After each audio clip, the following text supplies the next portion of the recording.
everyone, good morning. My name is Sinta Fadila from Management Study Program Class Management 25A at Universitas Teknokrat Indonesia. Today, I would like to present about the monetary system and how it works in the economy. I hope this presentation can help us understand the importance of the monetary system in a daily economic activity.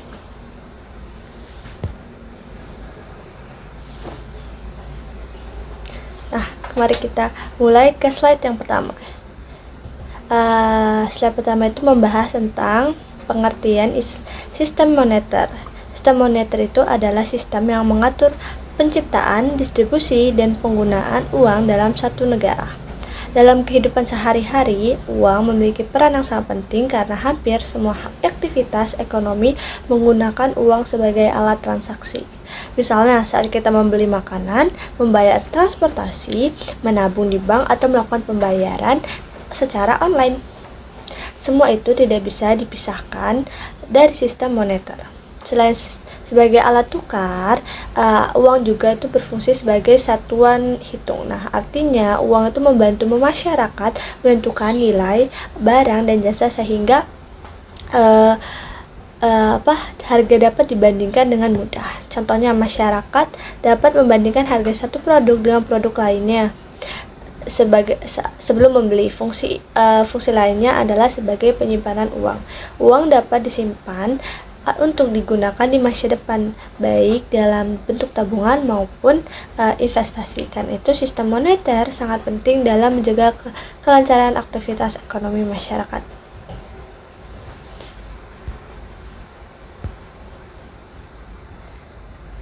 Kemudian, pentingnya sistem moneter. Nah, sistem moneter itu membantu menjaga kestabilan harga barang dan jasa di pasar. Jika sistem moneter berjalan dengan baik, inflasi dapat dikendalikan sehingga harga barang tidak naik terlalu cepat. Stabilitas harga juga sangat penting karena mempengaruhi daya beli masyarakat. Jika harga barang terus menaik sementara pendapatan tetap, maka masyarakat akan kesulitan memenuhi kebutuhan sehari-hari. Selain menjaga kestabilitasan harga, sistem moneter juga mendukung perdagangan domestik maupun internasional. Kegiatan ekspor dan impor membantu sistem keuangan yang stabil agar transaksi antar negara dapat berjalan lancar. Dalam dunia bisnis, sistem moneter juga membantu menciptakan kepercayaan investor untuk menanamkan modalnya di suatu negara. Karena itu, sistem moneter yang stabil dapat mendukung pertumbuhan ekonomi dan meningkatkan kesejahteraan masyarakat.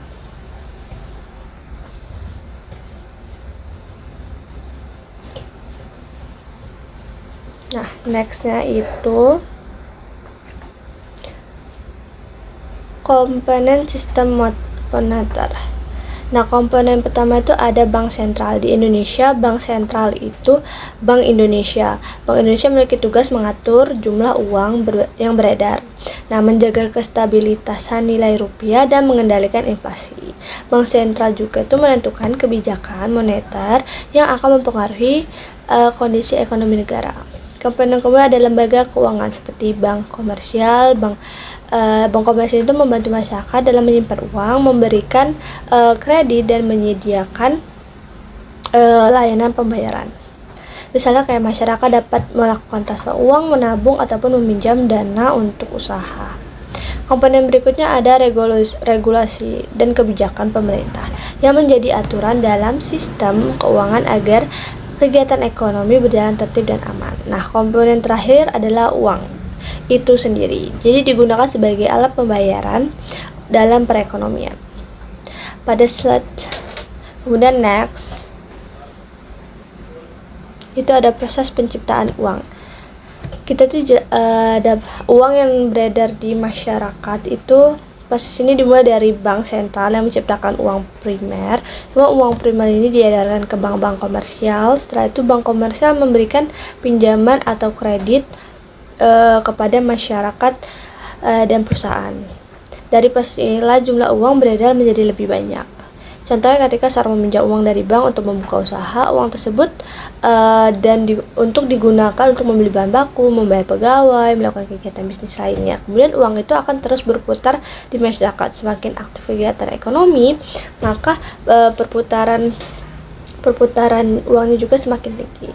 Karena itu, bank memiliki peran penting dan besar dalam menciptakan dan memperluas jumlah uang beredar di masyarakat.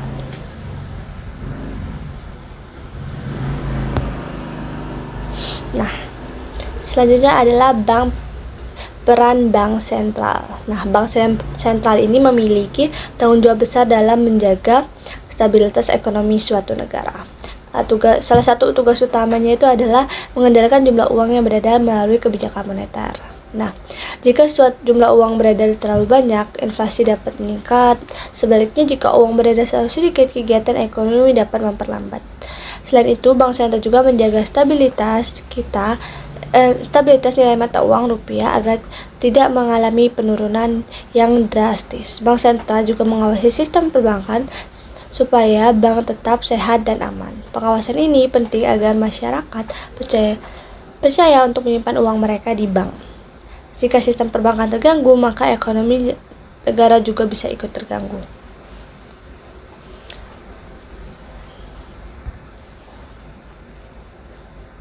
Nah, kemudian itu ada jenis-jenis uang.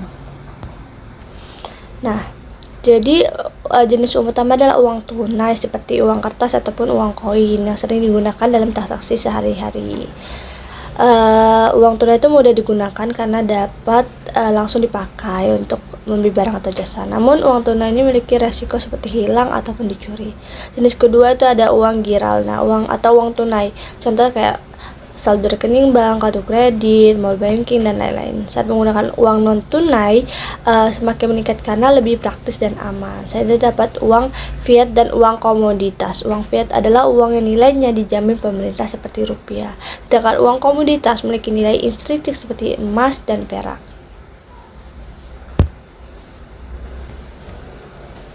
Kemudian ada kebijakan moneter. Nah, salah satu instrumennya adalah suku bunga. Jadi, jika suku bunga diturunkan, masyarakat akan lebih tertarik meminjam uang untuk konsumsi dan investasi. Sebaliknya, jika suku bunga dinaikkan, masyarakat akan lebih berhati-hati dalam meminjam uang sehingga uang itu beredar dapat dikurangi. Selain suku bunga, bank sentral juga itu menggunakan operasi pasar terbuka, yaitu membeli atau menjual surat berharga pemerintah. Tujuannya untuk mengatur jumlah uang yang beredar di pasar. Ada juga kebijakan cadangan wajib minimum, yaitu aturan tentang jumlah dana yang harus disimpan bank di bank sentral. Semua kebijakan ini bertujuan menjaga stabilitas harga dan mengendalikan inflasi dan mendukung pertumbuhan ekonomi.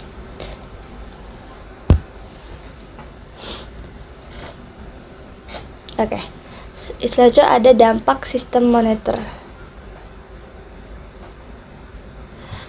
Jadi sistem moneter ini yang baik dapat menjaga inflasi tetap stabil sehingga harga barang tidak naik secara berlebihan. Selain itu, kebijakan moneter juga dapat mempengaruhi tingkat pengangguran. Kenapa? Jika ekonomi tumbuh dengan baik, maka perusahaan akan membuka lebih banyak pekerjaan.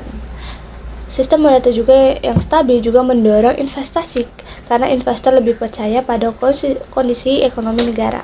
Ketika investasi meningkat, kegiatan produksi dan konsumsi masyarakat juga meningkat. Dampaknya, pertumbuhan ekonomi akan menjadi lebih baik dan kesejahteraan masyarakat akan meningkat. Kemudian itu ada slide terakhir, yaitu tantangan.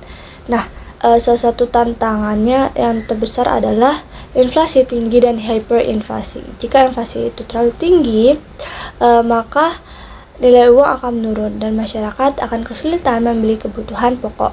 Kondisi juga dapat menyebabkan ketidakstabilan ekonomi dan menurunkan kesejahteraan masyarakat. Tantangan lainnya itu ada seperti krisis keuangan dan perkembangan teknologi.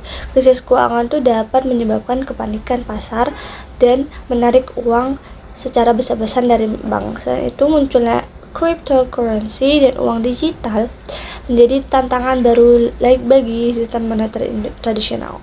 Pemerintah dan bank sentral harus mampu membuat regulasi yang tepat agar perkembangan teknologi tetap aman dan tidak merugikan masyarakat.